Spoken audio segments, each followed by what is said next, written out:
Will UGA lose to South Carolina again? That is the question. I have an answer for you. But before I jump right into that, I did want to point something out. Just wanted to say thank you for everybody that does watch these videos and has subscribed to my channel. If you notice, there was a name change for the channel. It used to be Dog Talk. It is now Fourth Quarter Lights. The reason for that change is because Dog Talk is a very popular name, and I didn't really realize that when I created the channel. But there's hundreds of Twitter handles that say Dog Talk. There's pages on Facebook that say Dog Talk. The official pregame show of Georgia's radio for right before the games, they call that Dog Talk when they talk about, the upcoming game. And there was just way too much out there with that name on it. So I wanted to change up the name, kind of have myself stand out a little bit, make it easier to find me. So the new name of the channel is Fourth Quarter Lights. You can find me on YouTube, obviously, and you can also find me on Twitter. And I will post that link to the Twitter page in the description. If you haven't already, please subscribe to the channel, like the video, or tell me why you hate it. Either way. But I'll jump right in. Sorry, had to get that out of the way because I hadn't addressed it since I changed the name of the channel. So, as we all know, Georgia lost to South Carolina in 2019 at home. And it was one of the flukiest college football games that I have ever seen in my life.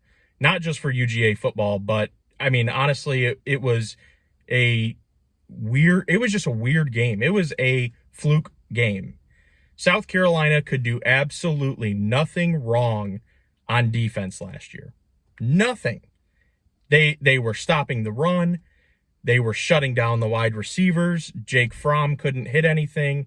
He had 4 turnovers in that game alone, which is insane because he only had 6 or 7 turnovers the entire season, but 4 just in the South Carolina game.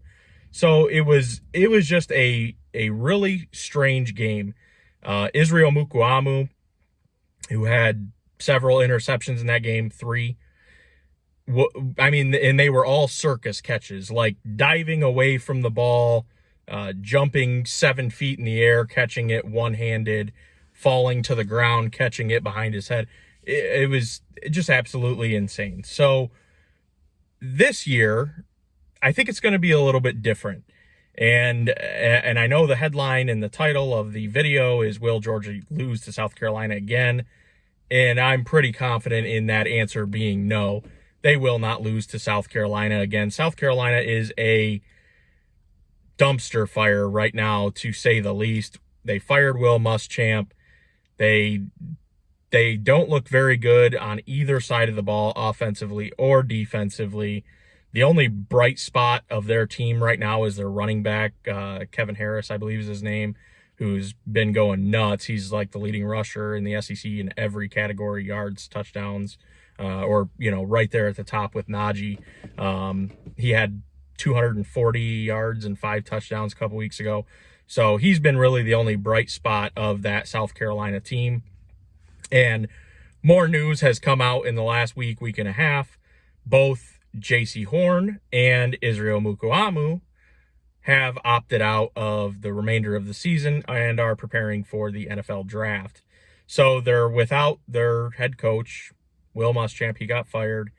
They are without their 2 best defensive players, which are both cornerbacks, that are both likely going to be taken in the first 2 rounds of the NFL draft. J.C. Horn is considered to be either the number 1 or number 2 corner that's coming out of college this year.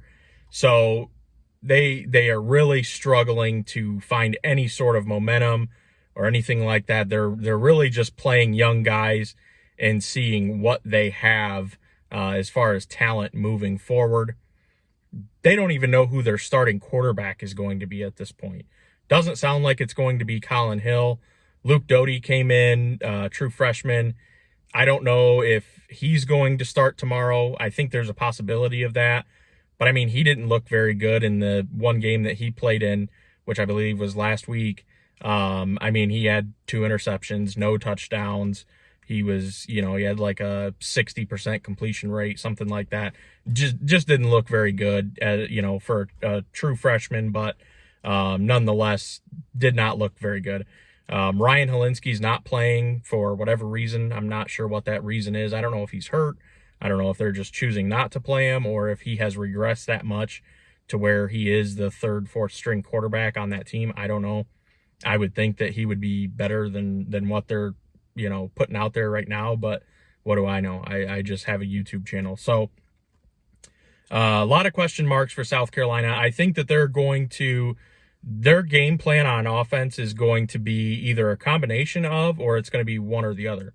So they're either going to try to run Harris 40, 50 times tomorrow, kind of like Kentucky, and control the clock and just try to keep the time of possession on their side to keep Georgia from being able to put up points, and then hoping that they can score a couple touchdowns and keep this a very low-scoring game.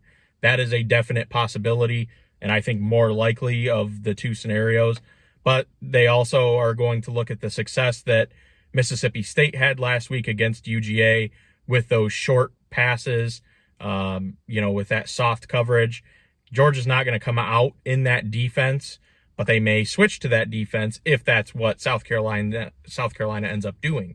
I don't see that part playing out as much as I do the first part, but maybe they do a combination of the two. And I could totally see that, especially if they start a true freshman at quarterback with Doty. So I think that they're going to struggle offensively. I think Kirby Smart has really pounded in practice this week, stopping the run and obviously fixing the issues that they had against Mississippi State, but also on Georgia's offensive side, wanting to actually run the ball, since there was no success with that against Mississippi State. And I think that this definitely has the revenge factor from, essentially losing to South Carolina, kept UGA out of the playoffs last year. And that there is a revenge factor there. Kirby and Bobo are friends, but that's going to be put on the back burner for this weekend. So it is going to be a fun game. It is a night game, 7:30, Columbia, South Carolina. I have, again, I think that UGA is going to focus on running the ball more and having success running the ball than they did against Mississippi State. And I know I said last week, I don't see any way that JT Daniels comes out and throws 30, 40 times and puts up crazy stats. And that's exactly what he did. He had to throw the ball 38 times, put up ridiculous stats. I can't predict that every week moving forward, because that was simply a change in Kirby's game plan based on what was happening in that game. So if South Carolina comes out and shuts down the run, and it looks like a repeat of Mississippi State, then yeah, JT Daniels could come out and put up 300, 350, 400 yards, 3-4 touchdowns, and, all things are good as far as UGA's quarterback situation. But I don't see that happening. I think UGA is going to have success running the ball in South Carolina. JT Daniels is only going to be asked to throw the ball somewhere 20 to 28 times. He might put up 250, 300 yards, couple touchdowns. It's really going to be dictated on what South Carolina brings defensively. And I keep predicting these scores, and it worked out for me well in the first week when I predicted the UGA Arkansas score. I said 38-10. It ended up being 37-10. Since then, it's been all over the place.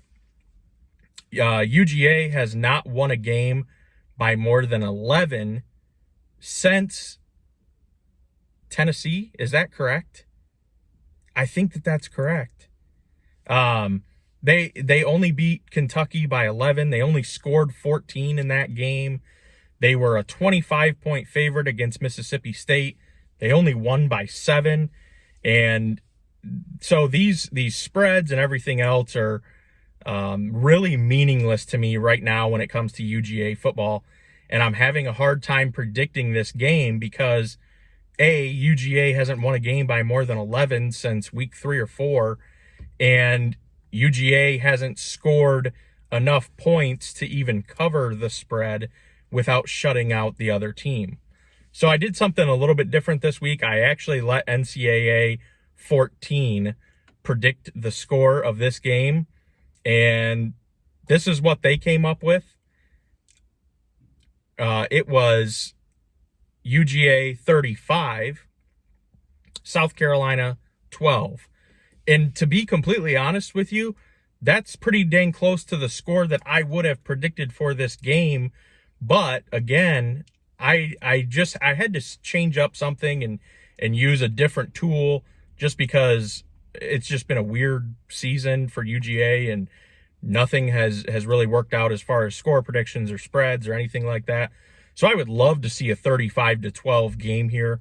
But again, this could easily be a 28-14 or a 24-10 or 24-17 game even.